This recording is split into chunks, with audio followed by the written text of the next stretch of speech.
going on, guys? You know what it is. It's Triforce.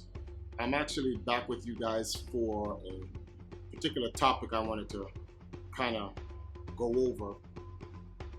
It's in regards to the Saturday Night Live skit where they kind of made a joke regarding League of Legends, but in a sense they kind of meshed it with esports as a whole. The joke isn't the problem, and that's what I want to talk to you guys about, what the real problem is. Now, I know there's a lot of people out there who they're blaming Chance the Rapper, saying, oh, it wasn't funny. We don't even know if he even wrote the joke. As far as it could have just been reading from a teleprompter, and someone from the Saturday Night Live admin is the one who wrote the joke. But that's beside the point. That's a distraction right there. That's not even important. What's important is the indirect narratives that the joke itself set. And that's actually what I wanted to take this short time today to talk to you guys about. You know, every scene, we'll start with the ladies. Every scene has like girls and stuff like that that really support a particular sport or form of entertainment, and I like to call them supporters. Other people call them fans, and then there's the negative connotation of groupies or whatever. But that's not even an issue. So like that's everywhere. And, you know, no matter what form of entertainment we're into, or competitively, it's just what it is. The other narrative here is how esports is being defined today. It's being redefined. People don't understand that long before League of Legends, esports has existed. Don't get me wrong, esports has evolved. This is true. Basketball in the 40s, 50s, and the 60s are nothing like basketball today. But we're not going to sit here and say basketball in the 40s, 50s, and the 60s wasn't basketball. It was still basketball. So in the same context, that is esports. And a lot of people will argue, well, if you look at esports then versus now, it's not really the same. And that's not true. Some of the core fundamental pieces to what esports is today are found in yesterday's esports. This goes all the way back into the 80s. People say, well, esports was never televised to the mass audience. That's not true. If you look at something like That's Incredible, prior to that, there was an actual, Twin Galaxies qualifiers that took place leading up to That's Incredible, which then broadcasted on national TV for ABC. 10 years later, you have the Nintendo World Championships. 10 years later from that, you have Evolution, World Cyber Games, MLG. 10 years from that, you have LCS, League, Overwatch, etc. And 10 years from now, well, it has a little bit of it on ESPN, and in other countries, you have it on their network television nationally, like Kwesi TV. I know this for a fact because I was on it in Africa. So these components in terms of using a large audience to watch people to play video games competitively, that foundation has always been. It's just been expounded upon and revolutionized, evolved, whatever you want to call it. And there's so much more, but I don't want to get too much into that. I just wanted to put that out there because I wanted people to understand that, like, this concept of because people are making so much more money now in esports than they ever did then makes it legitimate now and not legitimate then. No. The way boxing was structured back in early late 1800s is nothing like how boxing is structured today. And boxers make so much more. But we're going to sit here and say Jack Johnson wasn't a boxer or a professional boxer. Cut it out. So you get the point. So let's get to the last narrative here. And this is the narrative I really want to focus on. The joke gives an indirect narrative that black people are not involved in esports, or we have marginal involvement in esports, very limited contributions in esports. And it is unfortunate that that's the narrative that's being given out, because there's a formula. Get a mainstream media platform, get it out to the general public that has no idea what this thing is about, set your narrative, and then that narrative becomes truth without context. When you look at esports today, in the main esports games like League of Legends, games like Overwatch, etc., those games have little to no black players in it. But if you look at esports globally, throughout all the genres of gaming, whether it may be fighting games, whether it may be games like Hearthstone, Call of Duty, not League of Legends, Fortnite, Halo, Gears of War, Smash Brothers, FIFA, Madden, 2K, you name it. When you look at those games, you'll find that it is far more diverse with, black people, and let's not forget our Hispanic and Latin brothers out there, and they fill up the slot too. Not to mention the women, which are completely omitted out of all of this, which is just crazy. And that joke relegates esports to only whites and Asians, and that's not true.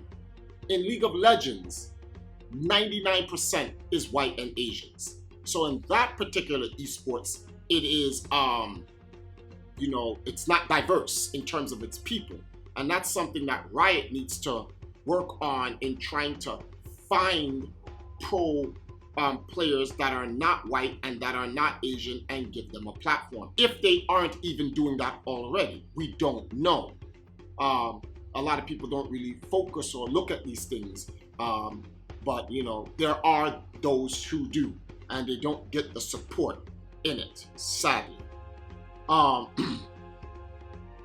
When people, the first question some people who are watching this video is gonna say, well, really? Well, name some, black players. Well, so let's go down this list for a moment. We have guys like Ryan Hart out of the UK. And I don't understand, this guy was just inducted into the International Video Game Hall of Fame, like literally a month ago. Let's not forget guys like Sanford Kelly, Sonic Fox, got tournament organizers such as Eric Big E Smalls, other tournament organizers as, I forgot Larry's last name, but Larry Shinblanca from Atlanta, final round. Did you guys know Tom and Tony Cannon are the ones that literally helped co-found, along with Joey Wizard and Seth Killian, Sure You Can, GGPO and Evo, but you wouldn't really know that. And that's the largest fighting game platform in the world, right?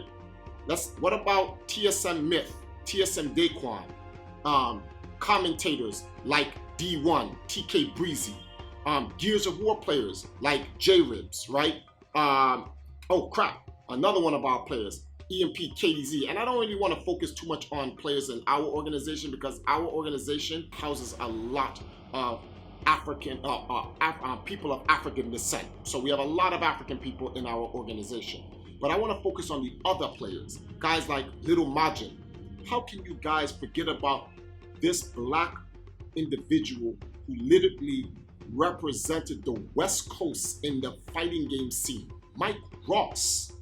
Smash Brothers players like Salem, Swoozy. Like, what? Like, do you guys not know what Swoozy has done for the Dead or Alive scene, and what Swoozy does as a YouTuber online in the millions? But we just seem to forget about that. 100 Thieves even has Afro Moon, and he plays League of Legends. Now, like I said, 99.9% of the league scene is predominantly white and Asian, but it's not like they don't have anyone black in there. And Afro Moon has an opportunity to lead League of Legends in bringing in a whole new slew of black players to compete and represent Africa competitively, right? Do you guys remember the Team Carbon for Halo? They had Karma. And Karma's career goes back to 2004, and he's retired. Then you have guys like Perfect Legend. How can we even forget about Perfect Legend? And he's a 4-time World Fighting Game champion. And Last but not least, and I want to bring up this guy because when I say Africa, I mean this guy went to Africa, right? Black player. I don't like really calling us black, but African player from the West who went back to Africa and competed against Fatality in an FPS game. I don't know if it was Quake or Painkillers. I don't necessarily remember the game. But he actually won the championship, Rafiq. They even featured him in a documentary called Frag, which they touch upon blacks in eSports, so to speak. And we forget about these people. And all of these guys that I'm naming, there are so much more that even I don't know about. And that's just in the West. We're not even talking about African players in the East. In Ghana alone, you have Sule, and then you have Wonder Kid, and those are FIFA players. And then there are other players in Africa, in South Africa, Kenya, and many more African countries that we don't even talk about. Yet, here we are, relegated to non-contributors through an indirect narrative in esports. And this is sad. And I look at some of the people that get involved in the conversation and how they talk about it. And they talk about all the different, they talk about themselves, but they don't talk about their other brothers and sisters, because there are a lot of girls out there who are black that compete in games. One of them is my wife, which is Shoshan Bailey, Empress Now, another African lady who played in the CGS on the Chicago Chimera, which is Robin Swan, which is EMP Sheba Baby. There are, and those are, like I said, those are just the black girls that I know within my circle. There are so many more out there. So I want to debunk this entire narrative that, indirectly or directly, that blacks do not have no contribution in the development of esports in the last 30 to 40 years. If you want to go retro, not only do I have myself to be involved in retro, but Abner Ashman, who's older than me, and he's one of the world's greatest Pac-Man players, have been representing blacks long before that. And just to show you how far back esports goes in terms of black contribution. With that out of the way, with that debunked, I have a special message for the Pan-African competitive gaming community, aka esports. The reason why this narrative even exists is because we do very little to support ourselves in the growing global esports industry. We speak so much about ourselves individually and what we contribute rather than as a unit. That is why we're looked upon individually, and they say, well, if you look at their individual contributions, it's infinitesimal to the entire scene as a whole. And that's why we are blocked out, because we don't unify our efforts so that people can see, wow, Africans do contribute to the esports scene, old and new, and developing for the future. So I say this because it is also our responsibility to stop that narrative from being put out. And if we keep representing each other individually, like when I saw the tweet from Slasher, how we're just talking about one or two people, then we're just feeding the narrative. Just wanted to take the time to share this with you guys. And those are my thoughts on the entire situation. I'm going to do what I do, which is keep representing Wakanda in gaming. And for those who's like, Wakanda's a fiction, guys, when we say Wakanda forever, it means Africa forever. Like, get with the times. I'm like, I'm old, but come on, that doesn't go over my head. So we need to represent Wakanda in gaming. It's not just about you, it's about Africa as a whole. Until then, take care, guys. See you in the next one.